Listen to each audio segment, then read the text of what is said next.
Alright, hello Blood Bowl fans and welcome to another matchup. This time we're going into Luck of the Dice, the Cup, and my Chaos Dwarves, the Labyrinthians, are facing Feke's Chaos, Slaanesh's favourites. Let's have a look at the teams, which is one game in, so we have no development, but the positionals are going to be quite important here. Lacking an Apothecary is maybe going to hurt me if the injuries go against me. If they do, that's going to be a big problem for me, I think. I only have the 4 Chaos Dwarfs at the moment, of course.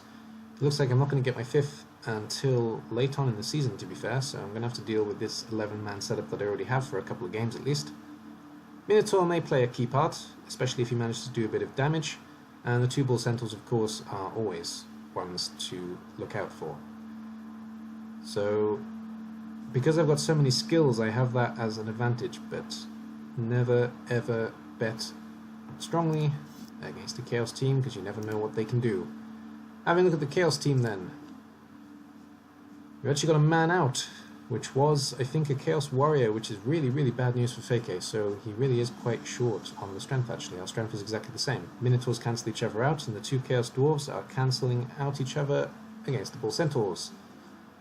Chaos Warriors, I mean, they're not Chaos Dwarfs at all. The Chaos Warriors and the Bull Centaurs are countering each other out with strength. Then the Beasts match with my Hobgoblins and my Chaos Dwarfs, but my Chaos Dwarfs have skill. So on paper at least, the Chaos Dwarfs are looking a lot better going into this match. No Apothecary on the Chaos side either, so actually that's not going to be such a big deal. And only 1 reroll, which is... that's really hard for Feke. Yeah, the way this team is set up actually, I think he's even weaker than he would be in a normal setup between Chaos and Chaos Dwarves. But I wish him all the luck he deserves. I mean, the game can go either way, of course.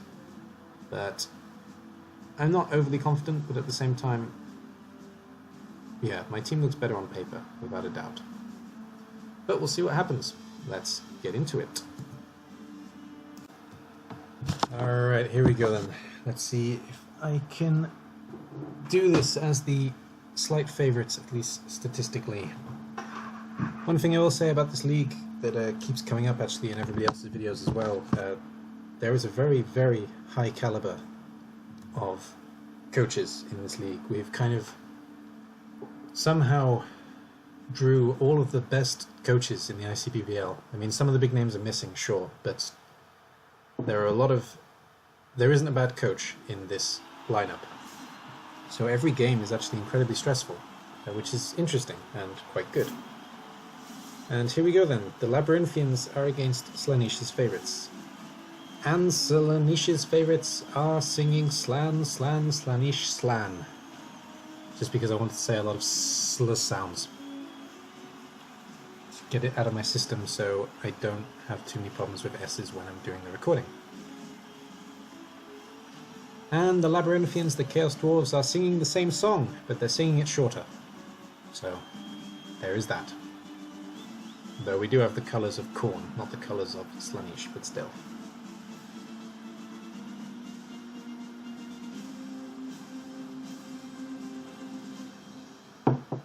The things that go in my favour in this game are that I have a lot more skills than this relatively rookie Chaos team. Also, Feke's only taken 1 reroll, which is very brave, but can potentially cause him a lot of problems, especially if he has to use it early. Having said that though, the Labyrinthians only have 2 rerolls, which also isn't enough, so I don't know how much that's actually going to impact the game. But here we go then. So, we chose to receive. Yes, we did. The reason I did that basically was because I wanted to make sure I had the numbers on my drive, guaranteed. To be honest, I'm more likely to do damage than he is. But my Hobgoblins are a weak link in the team, and he doesn't have a weak link, so in that regard, I'm more likely to go down numbers. And perfect defense for Slaanesh's favourites, so they get to set up in a safer defense than they did originally, which is a shame, because the way I originally set up was to do damage to the 2 beastmen that were here, but they've managed to counteract that with the perfect defense. The ball isn't really in a good place to make use of a perfect defense though, so he's basically just going to load the line. And I'm not sure about this, because that means that I can get the ball quite safely, and I can also hold basically his entire team on the line. So I'm not sure about that choice, actually. It's a strange one.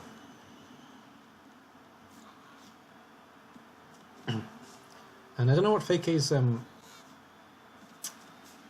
experiences with Chaos. I didn't actually ask him, I forgot to ask him, but I don't think he's a very big Chaos coach. So this is a relatively new team to him, potentially.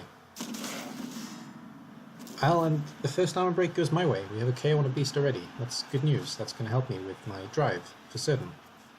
I want to make sure that I go 1-0 at the end of the drive, not at the beginning, because Chaos Dwarves are slow. Even though they're very strong defensively, they're too slow to allow too much counterattack. And I risked the 1 die with a block piece against a non-block piece to get the 2 die on the Chaos Warrior. Now I'll get the ball. The ball was secure anyway, it wasn't such a big deal if we did fail something. And Minotaur is going to hit the Beastman because he's more likely to get hurt than the other troll. And we're also going to punch a Beastman with the Bull Centaur for the same reason, and also because the Dwarf blocker is there in support. And as the turn rolls, Beastman gets up immediately. No hesitation there.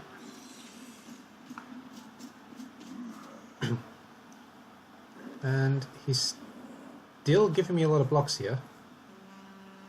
Though he's maybe standing off a little bit more now. Oh, and there's our first wild animal. That's going to be a key part of this as well. Which one of us has wild animal more? I'm going to try not to use the Minotaur too much. That's going to be the way that I deal with that situation. Though I've already used him once, and I will use him basically if there's something smaller to punch. And he is targeting my Hobgoblins, which is very smart. And it does, of course, lead to an armor break. One Hobgoblin is just stunned, thankfully. Though they are the pieces I'm most fearful of losing. And he just took a 1 die on the Minotaur, which is very brave. But it led to a stun, so there we go. That's some scary play right there. And we put down the Bull Centaur too, but thankfully the Bull Centaur is going to stay up. Now, his weaker flank is this flank, so I'm going to try and send the bull this way. Whereas these pieces can come out, but the Bull Centaur can lock up these two quite easily, and that's 5 pieces out of position straight away. So the ball is moving over here. I think I actually used the Bull Centaur. Yeah, I did. I used the Bull Centaur actually in direct defense, though, leaving these three free, which wasn't really a good idea. I could have done that better.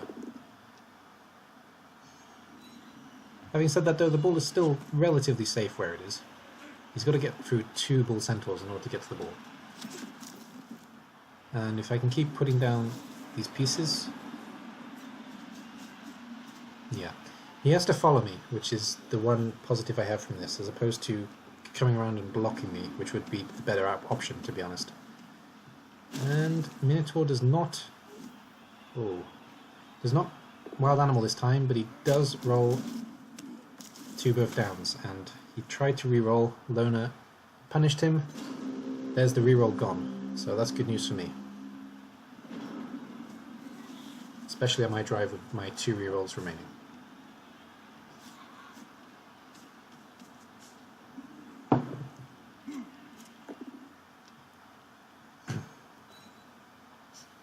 I'm starting to get the feel for Chaos Dwarfs a little bit better now. The Bull Centaurs are really key in terms of defense, which is something a lot of people don't use them for. A lot of people try to carry with the Bull Centaur, which is also legitimate, but I find that they are essential pieces when a Goblin has the ball. You need to use them to lock up the ball as much as possible. And with 1 Bull Centaur down, I'm actually in a bit of trouble here. I've only got the 1 to work on defensive duty. And I do blitz with a Minotaur because he's more likely to get up that way, and also I can lock up both the Warrior and the Beast, and the Warrior being stunned is really good news. He's now only got 3 pieces in defense over here. These 2 pieces can, in theory, come over, and these 2 pieces can, in theory, come over, but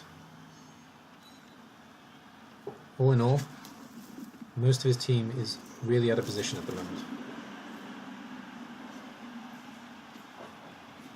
And he's still using the Beastman to lock up the Hobgoblin. If that was me, I would have left that Hobgoblin alone and sent everything this way. Or at least to the middle. So just to put a little bit more pressure on me. And on my ball carrier. And we have a second wild animal from the Minotaur. That's not good news for Feke.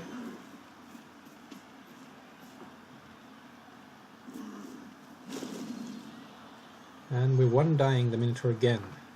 This may come back to bite him eventually, especially with no reroll. It's risky play. And we're one-dying a block piece as well, that's even riskier. But it's working for him.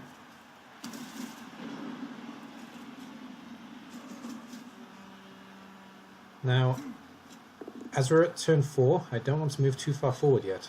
The next 3 turns are essential. I need to make sure that I'm in a place where I can defend and move the ball up safely. These 2 pieces need to be out of the way, basically. So that's what I'm going to work towards now. And if I can manage to surf this piece next turn, that would be really good news. And I have to reroll that skull. And it's 2 down, but that's fine because my piece has block. I may have to take a 1 down this warrior as well, because I need him down realistically. Or I could blitz with the bull centaur, which I do. Just a push, but that's fine. We'll take 1 more block. It'll be a 1-die block, but still want to put him down. That will do. And we'll hit this beast just because we can. And that'll be the end of the turn.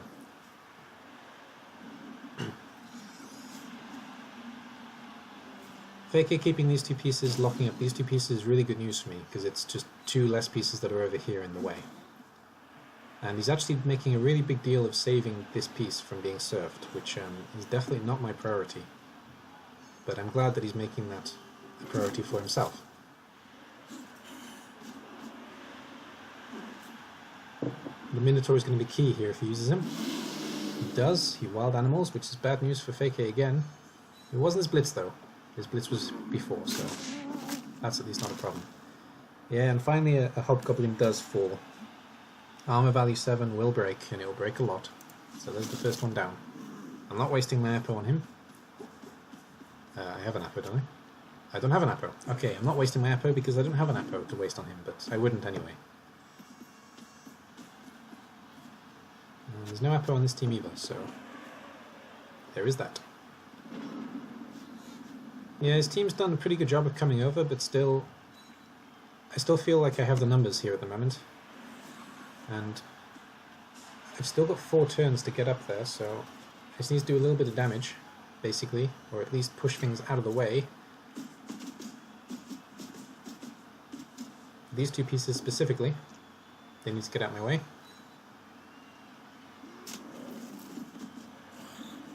Now the Hobgoblin can come forward a bit. Nice and slow, nice and safe.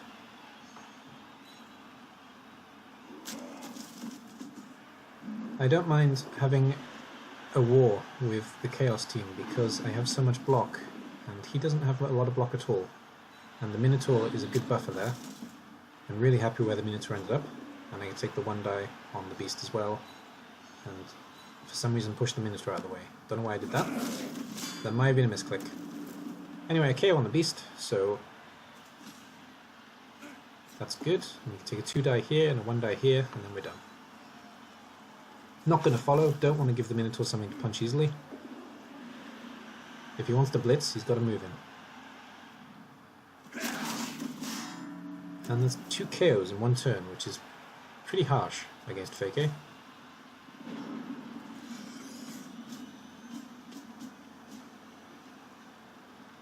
Now, there's definitely a way in to this cage. If he's willing to take some risk, he can actually hit the ball as well. And Feke is renowned for taking risk, so we may well see some, and that's probably enough actually. That may give him the gap to get to, that will give him the gap to get to the ball carrier with a 1-die block, but he's already blitzed, so 1 piece can stand on the ball. Fair enough. Well, so long as I don't fail anything, I can move the ball forward this turn quite safely. I need to get rid of this piece, And I don't even need to get rid of that piece. Just need to get rid of these 2 pieces and run the ball out. Ah, and a 2 down against the Minotaur leads to the Minotaur being stunned against the Beast. Well done, Beast. Give you applause where applause is due. So, get rid of these pieces first. That was not a good push. He should have gone here. And I should have followed. That was a mistake. And there's a double skull. And re-rolls into a double skull. That's the end of my drive. That's a very crucial double skull. That's going to be the difference between me scoring and struggling to defend a counter score. At least a Minotaur wild animal.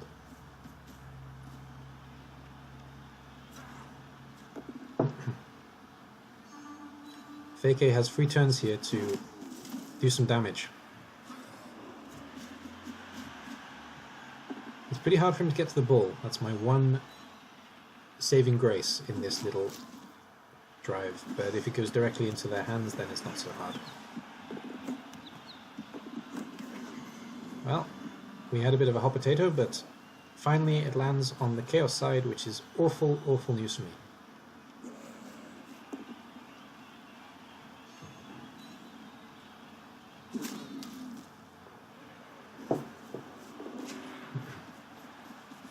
And he dodged out the Beast. I don't know if that was a fear of being surfed, or it was a way of locking up the Minotaur. Either way, it worked. And this is bad news for me now. I have to go chasing the ball with short legs. And basically, I want to be standing on it with either the Minotaur or a Bull Centaur, but it's not going to happen. And he already has his Minotaur standing on it, so bad news for me. And the Bull Centaur's going nowhere. So we're going to put as many pieces as we can on the ball, so if he wants to take it, he has to roll for it, and roll a lot for it. And we're not pushing onto the ball, we're pushing past the ball, because we don't want the ball to move from here. And we fail the 1-die block on the other Beast, making it a little bit easier for him. I didn't need to roll that, to be honest, probably shouldn't have done.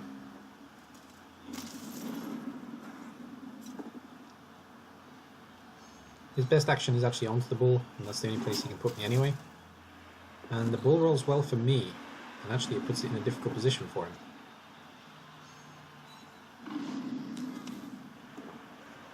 I can't score now, but I can hopefully keep the ball safe.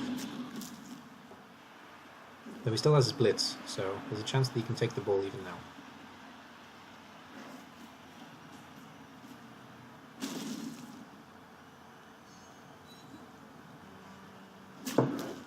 Down goes the ball.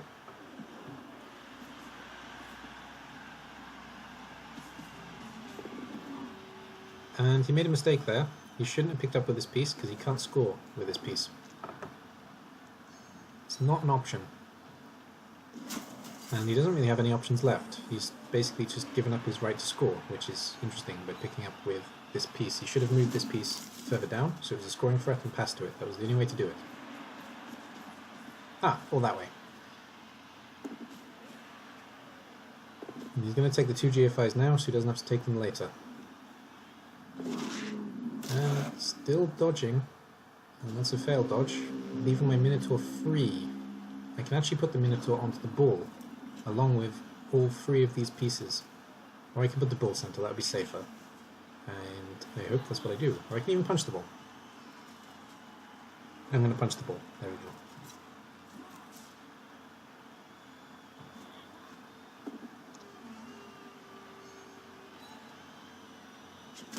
Don't know why I'm taking that block first. I guess it's so the Bull Centaur can free up the ball. Okay, I'm not punching the Bull Carrier either. What am I doing here? I don't even know. The Minotaur is going to punch the Chaos Warrior. Okay, well, that was the original plan. Or the Bull Carrier. No, I should have punched with the Chaos Dwarf. It would have been the better option. But that's good enough. Just the ball can go anywhere now. And not many of the places where it can go are good for me. Like there is not good. No hesitation in knocking down my Hobgoblin. And knocking him out of the game. For at least this drive. He's got 1 turn to do some crazy rolls to make a score. It's possible. but it requires a lot of dice. Including 2 dodges with agility 3 pieces. 1 is successful. Handoff would have been better probably. Instead we're going to go for pick up, dodge, pick up, pass. Which is just too many rolls really. But either way, he failed the pick up, so thankfully after that dreadful double skull I managed to survive that drive 0-0. And unluckily for Feke, he didn't manage to capitalize on that really unfortunate roll. So we're both down to 10. 2 knockouts return for the Chaos team, and my knockout returns, but of course my injury stays out, and 1 knocked out beast stays out. My defense. And I'm going to have to hope that Feke makes a mistake and I can capitalize on it, because I don't really have much else to do as a Chaos Dwarf team. Just have to keep things nice, slow and steady.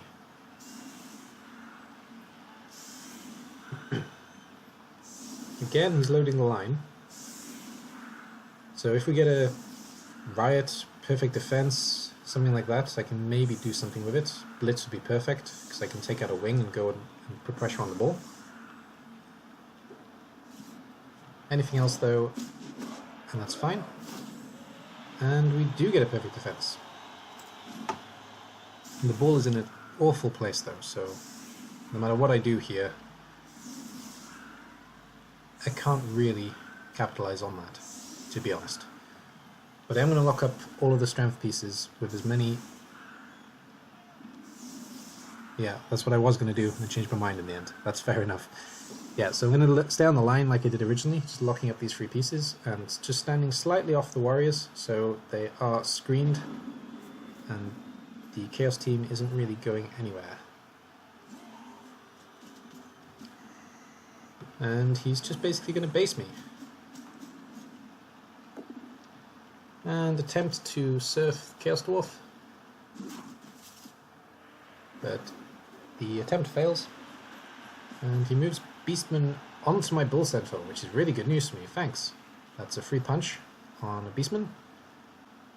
Quite happy with that. Didn't really need to lock him up either, so not really sure what the thought process was there. And we got another wild animal from the Minotaur.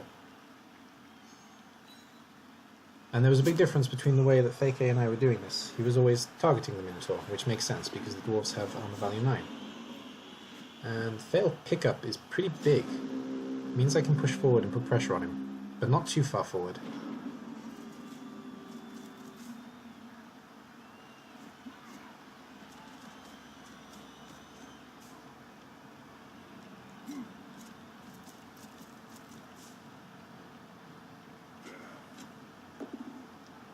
I take the free punch on the Beastman, and I'm going to follow him up. Let's keep the 2 of us locked together in a lover's embrace. And have to use a reroll already, which is bad news on the first turn. I'm not following up there. I didn't know why, and it looks like when I was coaching I didn't know why either, so I followed up anyway.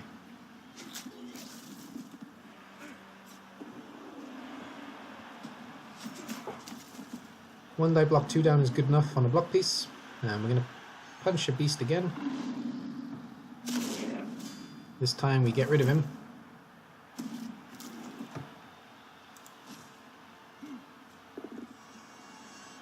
And there's a skull.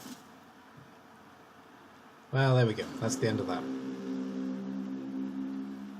Didn't really put enough pressure on the ball there at all, but he doesn't have any pieces in support that are free, realistically, because everything is kind of... everything's got an immediate threat on it, so that's pretty bad news for Feke. Even if he does manage to pick up the ball, there's nowhere really to put it. And another wild animal. I don't know what you're feeding this Chaos Minotaur, but you need to feed him something else. Or feed him nothing.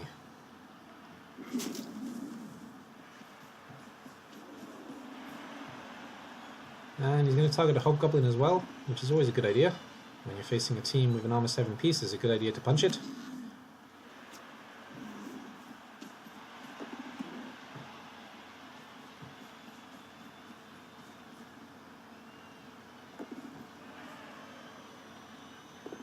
And we're double GFIing.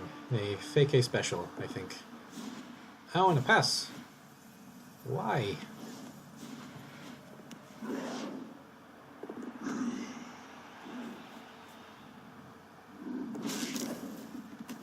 I don't understand that. That's actually a worse place for the ball than where you were.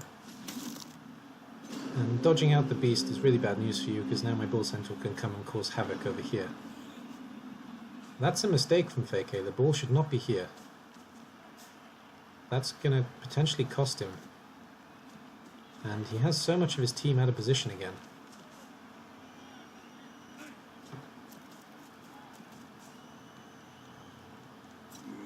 And the ball central is going to hit this piece so we can lock up the ball.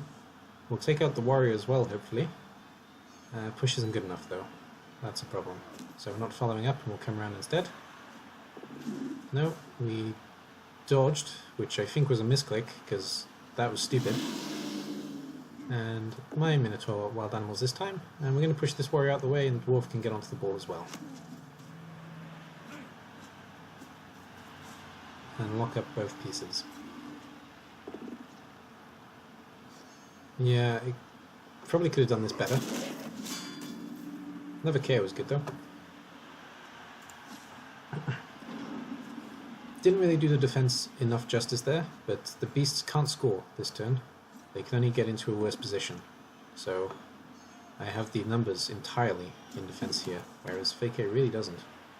If the ball was there, it would have been a problem for me, but here I can just lock it up. Because now he has to commit too many pieces to these two, and basically the ball is going to be on his own. Oh, we're going to try... Oh, I see, it was possible to score, but we failed the GFI.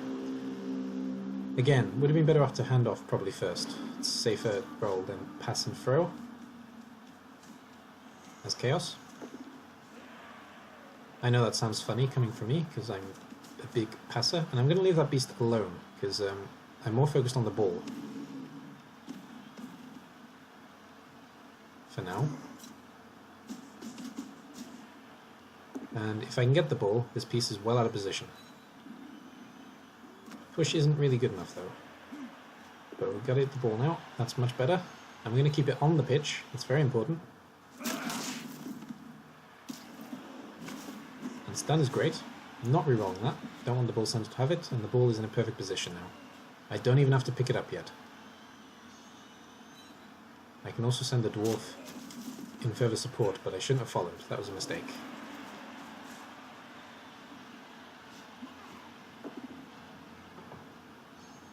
Yeah, not going to bother picking up the ball, just going to make sure it's ours. I'm not sure about that follow-up though. Should have stayed, really. It wasn't worth the block on the Chaos Warrior. Well, it was in the end, because I got a stun out of it, but it wasn't worth it in theory.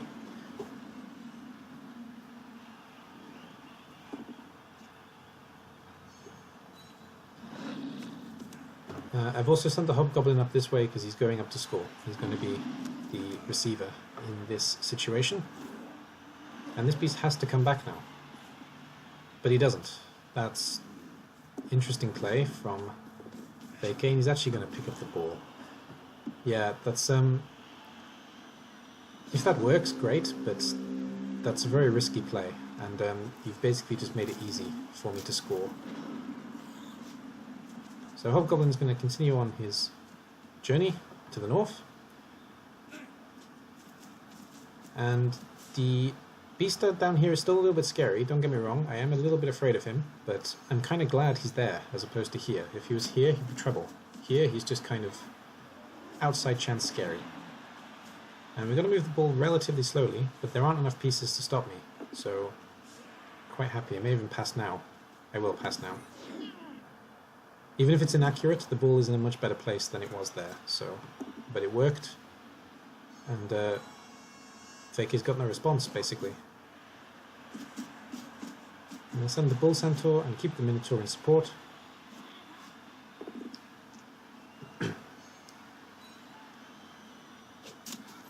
Yeah, I think overall Feke is a very good coach.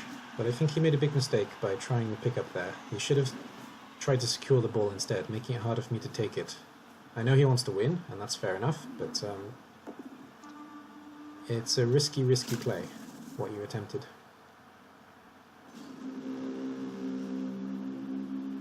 This Chaos Warrior is a bit troubling, but I have all the numbers over here, and I can move the Goblin out of the way already. I don't even need to move him far. He needs to go here, I think, and he's out of reach. That's where he goes. One more, just so he can't even stand on me with 2 GFIs. And these 2 pieces are the only pieces that are any kind of worry to me at the moment, so I need to deal with them. And I'm also going to keep this piece back here. I don't want it coming further up. And if possible, I am actually going to leave the score until turn 16. A little bit of help from the Minotaur.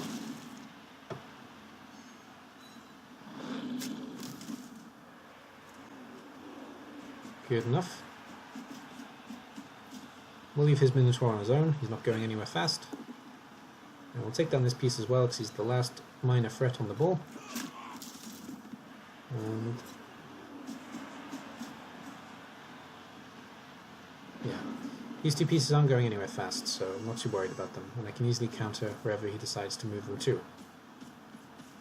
Especially if he doesn't put pressure on the ball. By him not putting pressure on the ball, it means I don't even have to move the Goblin. I can just punch him until turn 16. And I may take some injuries, but it'll be worth it if I get the win.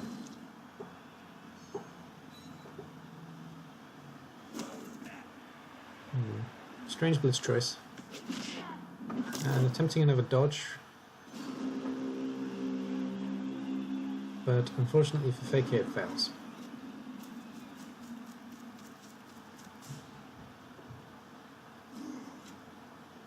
As he's kind of shown me that he's not going to attempt to take out the ball, I'm just going to attempt to take out his players. Just keep them all down, so I have absolutely no threat against me.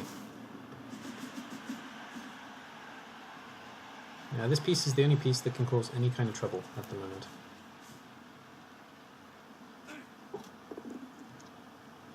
There's only 3 turns left to stall as well.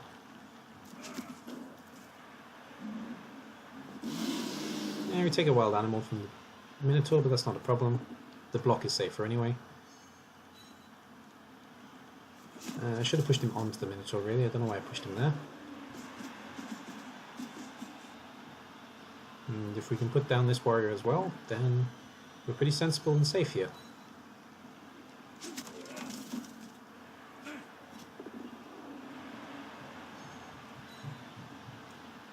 And we'll take the 1 die here, because it's relatively safe as well. I'm not letting him come back unless he wants to blitz again.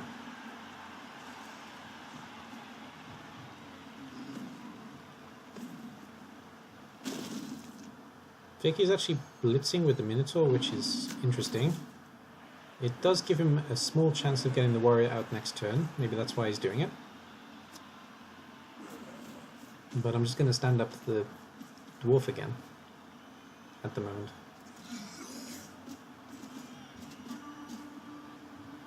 And other things are moving back, which is kind of strange. He has 1 turn left and he can't do anything, so we're going to go 1-0 here.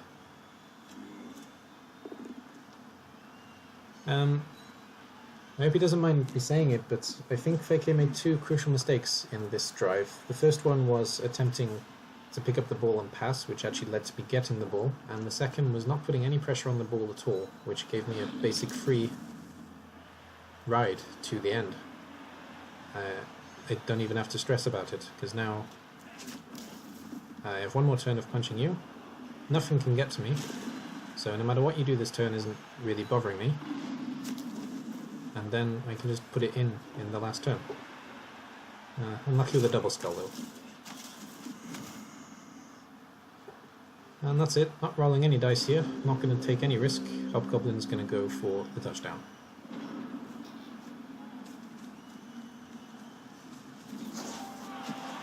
Overall, it was a tense game, and I think Feke played very well. But those 2 mistakes cost him a little bit, unfortunately. So, unlucky to him, and I hope that his next game is better. But first win for the Labyrinthians, which is really good news for my team. And I've got a couple of the big boys coming in the next couple of weeks. I've got the dwarves in 2 weeks' time. Next week, I think I've got... Who have I got next week? I don't remember who I've got next week, but I've got a couple of big games coming up. I know that much for a fact. Next week is the Undead team, led by Andes, which is going to be a rough old match. Anyway, so let's have a look what we got here then. So 8 arm breaks, 1 pass, and MVP on a Beastman. And 1 touchdown, 1 pass, 10 armor breaks, and MVP on Glob, who leveled up. And that's 8 for Slaanesh's favourites, and 9 for the Labyrinthians. Thanks for the game, Feke. Well played. And I got the 1 level up, just the 1 level up, the Hobgoblin. And I've got some cash, which I'm going to spend right now on an Apothecary. I'm not going to get the Dwarf yet. The Dwarf can wait 1 more week. 2 more potentially. And let's see what we get on the Goblin. Normals. Radio. I think I need Kick. I think that's something that will help me against all of these bash teams. So that's what I'm going for first. Kick, kick, kick. So there's a kick piece on the Labyrinthian team now. I've already got enough block, I think, with the... Well, 4 isn't really enough block. I could have taken some more block, I guess, but... I think kick is going to be a better strategic advantage for the coming games, especially against the Dwarf team in 2 weeks' time. Maybe also against the Undead team, actually. It may help me in both games, so long as Glob manages to stay on the field, of course. If we don't kick first. Might kick first if I win the toss, though. So, maybe kicking first regardless. Anyway, that's it for this game. Thank you one more time for Feke. I hope to see you again soon, because we have played a couple of games, and you're always a pleasure to play against. So it'd be nice to play you again at some point. Good luck in your next match, and good luck to the rest of the Luck of the Dice players. The breakdown will be following later on in the week. So for anybody who's been watching, thank you very much. See you soon. Bye-bye for now.